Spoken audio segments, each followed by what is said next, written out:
السلام عليكم ورحمة الله وبركاته أصحابتا هذا إدي السلام عليا ومركا لي اسكسو نقشو ونفسن maanta barnaamij yaraan rabaa inaan ka hadlo ku saabsan markasta dee fokiskaygu wuxuu saaran yahay waalidiinta iyo hadday kala tagaan iyo ilmaha sida waalidiinta ula tacaamulaan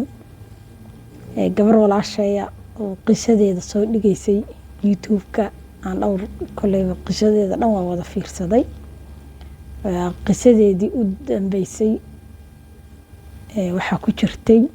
arin oo ay uga hadlaysay in ninkii ay kala tageen wiilkii ay kala tageen oo ilmaheeda aabahoodahaa oo maxkamad ka dacweeyey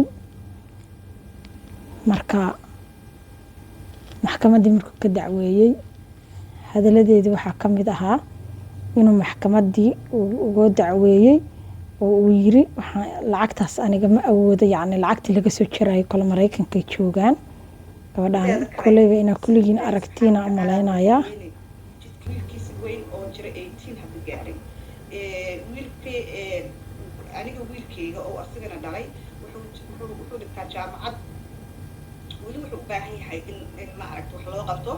ayuu u baahan yahay wuxuu haystaa baawur aniga aan u gaday jaamacaduu aadaa part-time job uu shaqaystaa laakiin weli isku filna marka maadaama uu guriga joogo oona isku filnayn oo ma aragtay aabihiis meesha uu ka caawi lahaa oo dhihi lahaa wiilkayga ani waxba kama goynaayo lacag yaroo $250 bishii ah ayuu wuxuu usoo fadhiistaa maxkamad ayada asiga oo ay soo riixayso gabadha uu hadda uu qabo aan usoo qaata waxaa ka mid ah haddii ay aabbiyo hooyadu kala tagaan ilmaha waxaa moodaa banooni in laga dhigto bal fiirsaya banooni in laga dhigto baa u malaysaa aabbahaasi markuu yiri cunugaas lacagtiisa ma bixin karo hooyada inay halkaa uga harto haddii ay iyadu awooddo inay bixiso aaday u wanaagsaneed gabadha horta walaashaya waxaan leeyahay ilaahay ilmaha kula koriyo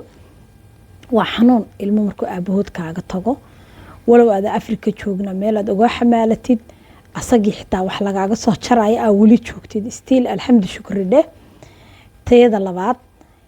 maxkamaddii waxay tiri cunuga yarka wuu nala tegay cunugii markuu nala tegay aabbihiisa oo maxkamaddii horteeda ka leh aniga cunugaa dhaqaalihiisa ma bixinayo waxa waaye cunugaasi wuxuu ku jiraa under age waa cunug 18 jir ah jaamacada dhiganaya aabbihii markuu maxkamaddii horteeda ka yiraahdo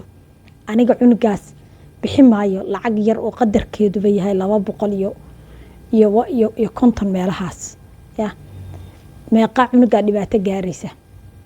meequu colaad aabbihiis u qaadaya ato aabba soomaaliyeedna siduu u dhan yahay hadduu gabadha furo ilmahana waa furo hadda ilmagaas in lacagta loo diido asagii naag baa soo riixaysa ayadii cunug ilmihiibay waxaa daamish ku gaarayaa ilmihii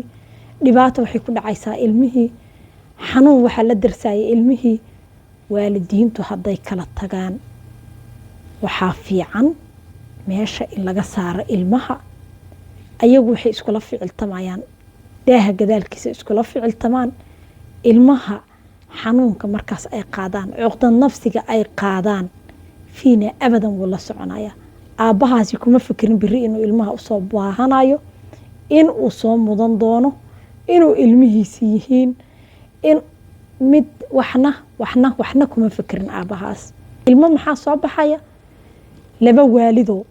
iscunaya dhexdoodii ilmo ku abuurmay ku koray aa soo baxay tabtii baan ku soconayna anaga dhan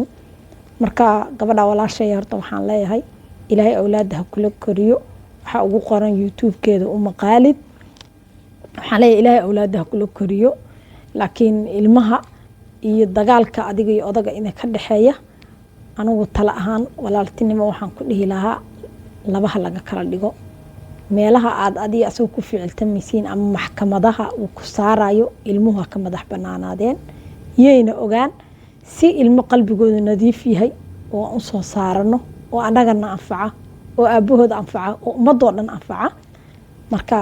intaasna waa iga talo. aabba Soomaaliyeedna gabalkii waa dhacay, halkaasaa gabalkooda ku dhacay. ilaahu aabbayaasha Soomaaliyeed garansii hadday hooyada kala tageen waxaa ka dhexeeya awlaadda inay tahay. asalaamu calaykum waraxmatullaahi wabarakaatu.